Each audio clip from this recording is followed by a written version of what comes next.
Olá, pessoal, tudo bem? Estamos mais uma vez aqui e nós queremos falar a respeito de um tema tão importante na vida do cristão. Você gosta de ler? Que tipo de leitura você lê? Que tipo de livros você lê? Que tipo de livros você tem na sua estante ou na cabeceira da sua cama? Que tipo de livro fez diferença na sua vida? Trouxe lições morais ou espirituais que mudou a sua vida? Pois é, o livro que nós vamos falar hoje é o livro mais amado do mundo, o livro mais vendido do mundo, a Palavra de Deus. Livro maravilhoso, livro que transforma. E nós vamos cantar 2 corinhos a respeito deste livro, certo? A tua palavra escondi, no meu coração escondi, para eu não pecar contra ti, não pecar.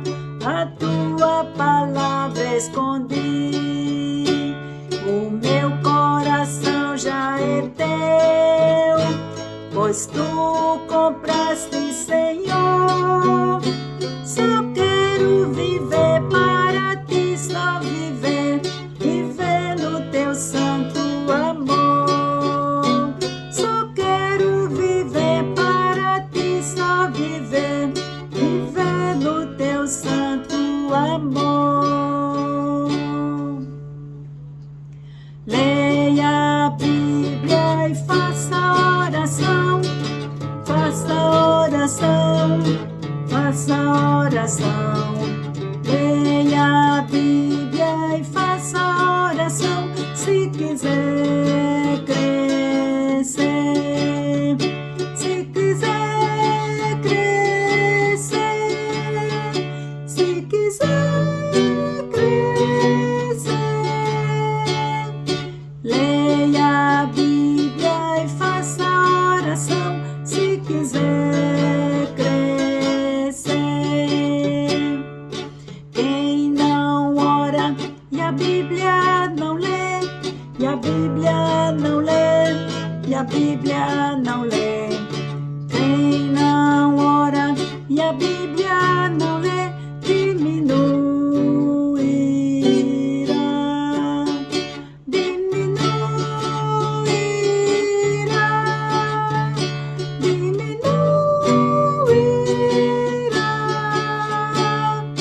Quem não ora e a Bíblia não lê, diminuirá.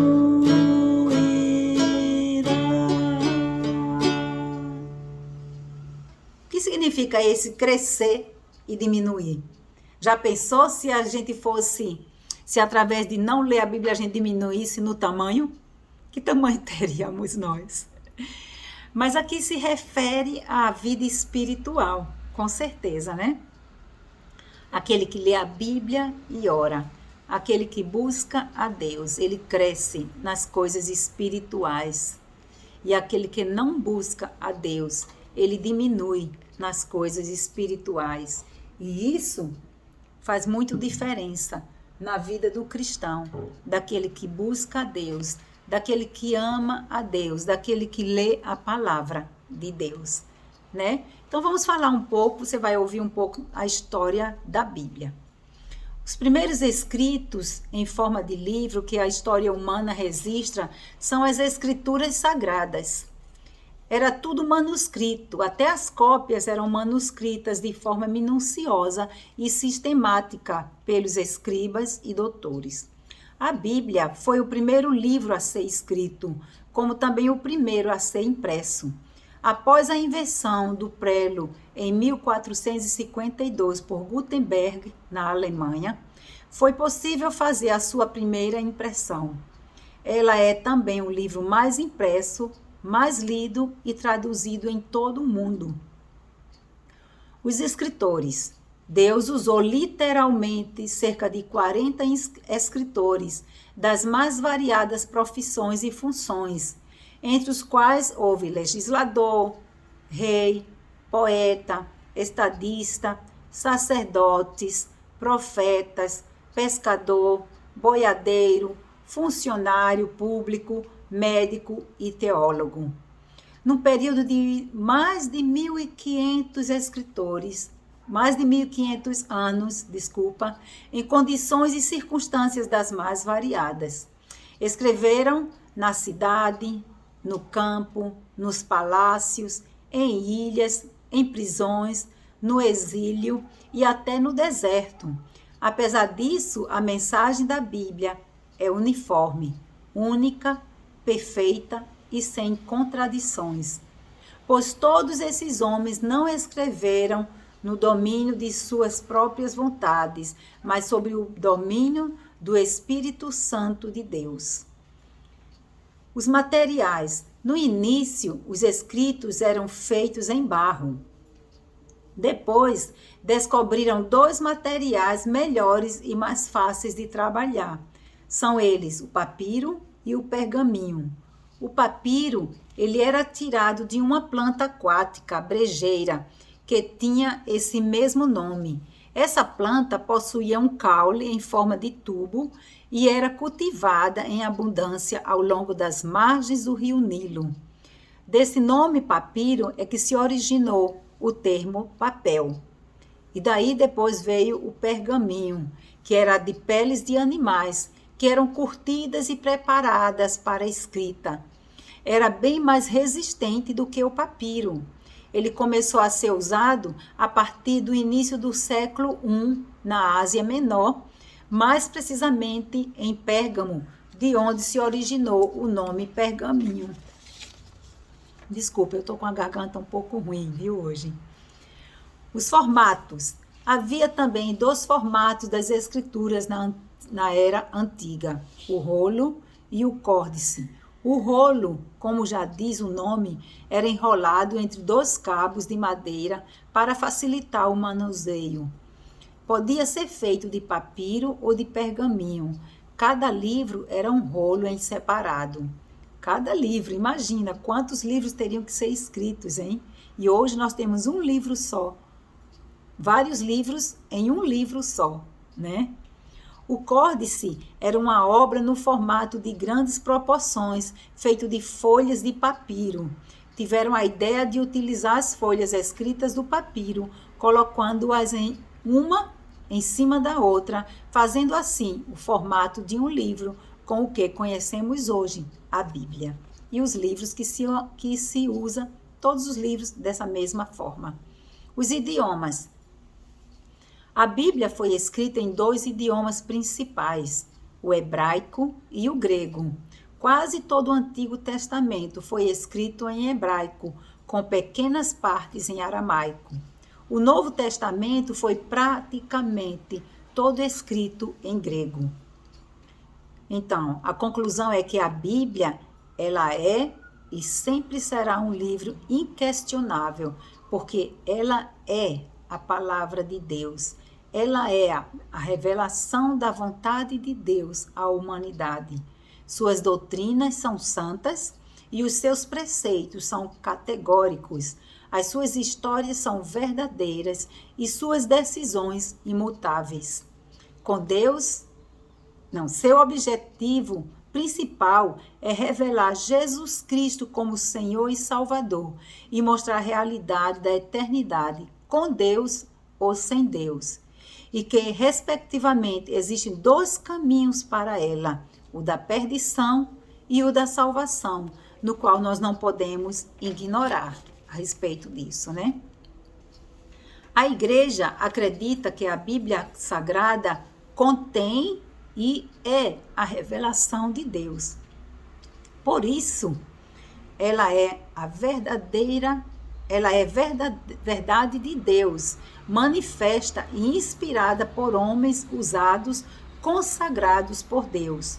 Homens que tiveram experiências profundas com Deus, pessoas inspiradas pelo Espírito Santo de Deus para revelar os pensamentos de Deus. Homens escolhidos por Deus, fiéis, salvos e transformados no seu viver. A profecia da Escritura, ela é particularmente interpretada. E a gente vê que a palavra da profecia, ela é firme e nunca foi produzida por vontade de homem algum, mas dos homens santos de Deus. Então, ao ler e viver a palavra de Deus, se você abrir o seu coração, ela se torna seu guia de fé e prática. Isso nos leva a uma ligação com Jesus Cristo, o centro da fé. Então, a Bíblia, ela faz efeito como nenhum outro livro. Ela faz um efeito transformador na nossa vida. A leitura e a interpretação dela devem ser feitas com a ajuda do Espírito Santo, a fim de que o ser humano possa entender profundamente o desejo do coração de Deus. Sim, porque é muito importante que ao ler a Bíblia a gente não venha entender a nossa maneira, porque termina tendo várias interpretações e ela só existe a interpretação real quando nós pedimos ao Espírito Santo que nos inspire, que nos revele aquilo que nós vamos ler, a fim de que ele possa nos fazer entender, ver com os olhos espirituais e receber no coração. Então, a Bíblia ela não pode ser lida como qualquer outro livro. É importante que nós possamos abrir o nosso coração e orar antes e dizer: Senhor, me faça entender a tua palavra. Espírito Santo de Deus, tu és o meu ajudador. Ajuda-me, revela-me a tua palavra como ela realmente é. A Bíblia foi escrita por homens inspirados por Deus, e falamos isso, e graças a isso que nós temos as traduções de Bíblias mundialmente. Ela chegou até nós, nos ensinando a história da salvação e o caminho que nos leva para o céu. Senão nós estaríamos perdidos, desesperados, né? E ela tem trazido consolo, paz aos corações, quando nós conhecemos através da Bíblia o caminho da salvação. Este é um livro que é o único livro que, mesmo sendo escrito há mais de 2000 anos atrás, ela permanece sempre atual. Por quê? Porque ela cura vidas, ela cura o corpo, ela cura a alma, ela dá saúde mental, emocional e espiritual. Ela cura os corações feridos, ela transforma a vida das pessoas, ela liberta de condenação da morte e da vida eterna, de toda a condenação dos erros e pecados que cometemos e que realmente leva as pessoas a viver desesperado na vida, achando que não tem solução, achando que não tem resposta. Sim, na palavra de Deus, você vai achar a resposta, você vai achar o caminho do perdão. Toda a humanidade pode ter acesso à Sagrada Escritura. Conhecemos a vida de vários homens na Bíblia que Deus usou para escrever, não é? Por exemplo, Moisés. Deus, lá no Monte Sinai, deu a lei através de Moisés para escrever os 10 mandamentos. Através de Daniel, visões, né? Daniel teve, que Deus disse: escreve estas coisas, Daniel. Através de Jeremias, quando tantas pessoas, tantos reis passaram e quiseram ignorar a Bíblia, queimaram muitas Bíblias, mas Deus levanta Jeremias ali na prisão e começa a reescrever novamente tudo de novo. Que inspiração que Deus dá, não é? Paulo também escreveu as cartas para as igrejas hoje também. João, na prisão, na ilha de Pátimos, Deus usa João para escrever sobre o Apocalipse. Tudo que nós estamos vivendo hoje, se você ler na Bíblia, você vai ver que tudo que está acontecendo já tinha sido escrito. Então temos que ler a Bíblia. Ela não é um livro qualquer, como um livro de carochinhas, histórias de fantasia, história de Cinderela, ou João e Maria, ou qualquer um outro livro, né? Não, ela é um livro real. E ela faz diferença na nossa vida. Nós temos que cuidar da Bíblia, zelar por ela, amá-la, porque a Bíblia é a boca de Deus que fala aos nossos corações. Ela nos fala, ela nos transforma. Ela é uma espada para guerrear contra as astutas ciladas do inimigo. Ela é um escudo como um capacete de salvação. E a gente pode ter certeza disso, que a Bíblia, ela nos ensina o caminho que nós devemos seguir. Ela nos exorta, ela previne antes de algo acontecer na nossa vida, o Espírito de Deus, quando nós lemos a Bíblia e conhecemos o Senhor Jesus, ela nos mostra o caminho que devemos seguir e nos orienta.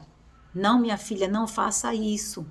É perigoso, vá por esse caminho, é melhor. Então, ela nos previne, ela consola quando nós estamos tristes, ela alimenta, é o alimento para a alma e para o espírito, ela mostra qual é a vontade de Deus, ensina a vontade de Deus para a nossa vida, porque a vontade de Deus, ela mesmo diz em Romanos 12, que a vontade de Deus é boa, perfeita e agradável.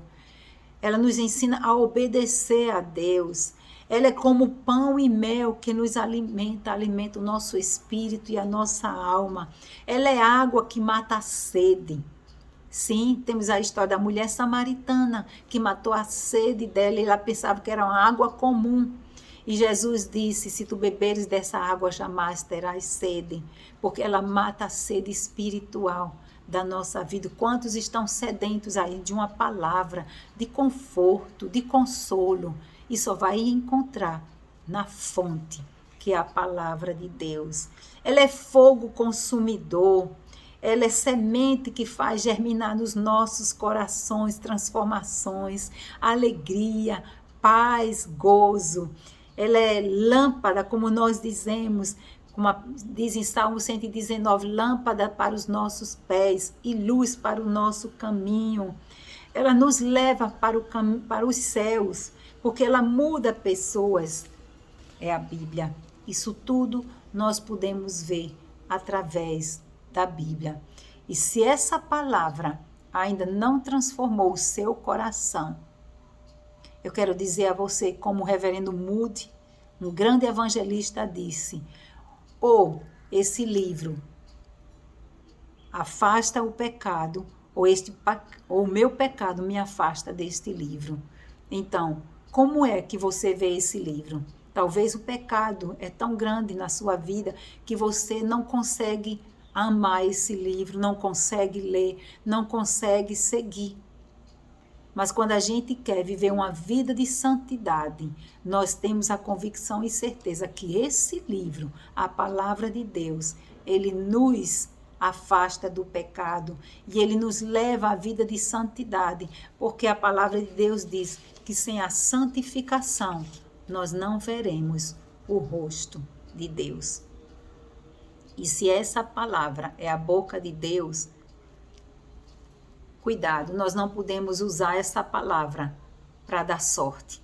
Quantas pessoas usam essa Bíblia aberta para dar sorte, achando que vai dar sorte na loja ou em casa ou para tirar olhados? Não, não vai fazer efeito.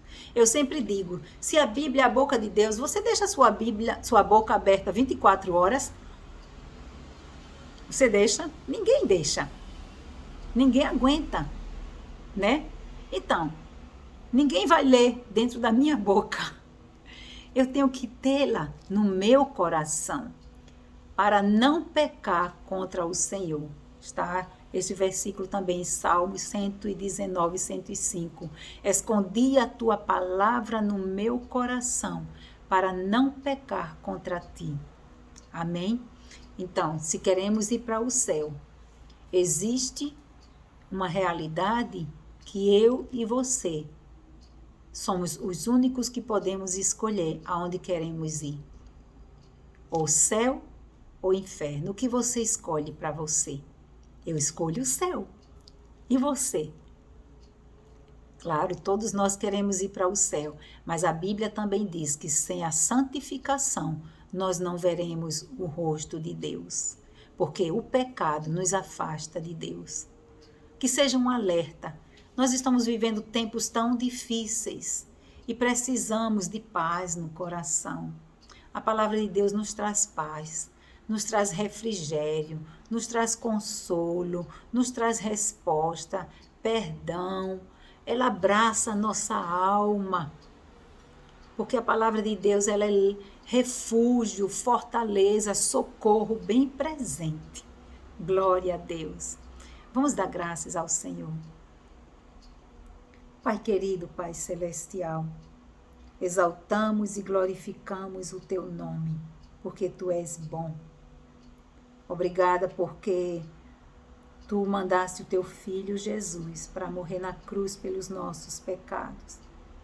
Mas Ele subiu e deixou o Espírito Santo conosco.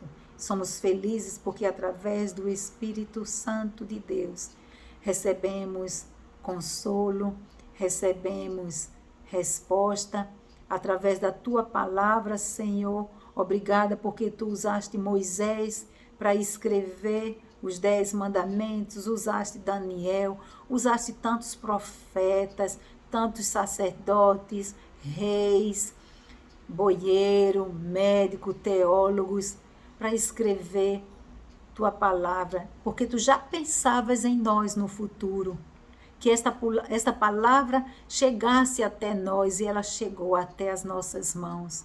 E hoje nós temos liberdade de usá-la. E queremos guardá-la no nosso coração para não pecar contra Ti. Ajuda-nos a amá-la, a tê-la bem presente no nosso coração e na nossa mente, porque se um dia tirarem de nós, a paz continuará. Tua palavra permanecerá firme e forte na nossa memória e no nosso coração, e ninguém pode tirar de dentro de nós aquilo que foi plantado. Obrigada por esta palavra, porque ela é boa. Obrigada porque esta palavra é fogo consumidor, que consome, queima e destrói todos os nossos pecados. Obrigada porque a Tua palavra, Senhor, nos leva mostrando o caminho para os céus. Obrigada porque a Tua palavra nos ensina a perdoar os nossos inimigos. Ela nos dá força, ela nos traz saúde para o corpo, para a mente e para a alma. Quando cremos que o sangue de Jesus Cristo nos purifica de todo pecado, essa palavra transforma o meu ser. Essa palavra transforma o nosso ser. Essa palavra, ela tem que ser selada, guardada e viva em nossas vidas, vivida em nossas vidas. Simplesmente ler, ela não fará efeito, mas quando colocamos em prática, ela fará efeito e para a eternidade. Em nome de Jesus, obrigada, obrigada, porque Tu usaste homens para escrever a Tua palavra, Lutero, Zwingli e tantos outros que foram exemplos, Senhor, de reforma, e que hoje, Senhor, a Tua palavra tem chegado a milhões de países que ainda não tinham em mãos, mas o Teu poder, Senhor, se renova através da Tua palavra, se faz através da Tua palavra, porque a Tua palavra tem poder de curar, de transformar, de sarar. Esta palavra, ela é viva e eficaz. Esta palavra é a espada que vai no profundo, no âmago da nossa alma e transforma todo o nosso ser, tirando a sujeira e trazendo a limpeza. Obrigada mais uma vez, em nome de Jesus. Amém. Amém? Que Deus abençoe vocês. Usem, deixe ela se tornar realidade na sua vida e você vai ver que você vai ser feliz como nunca. Sim, ela é a solução para você e para mim. Amém? Que Deus abençoe vocês. Tchau, beijo.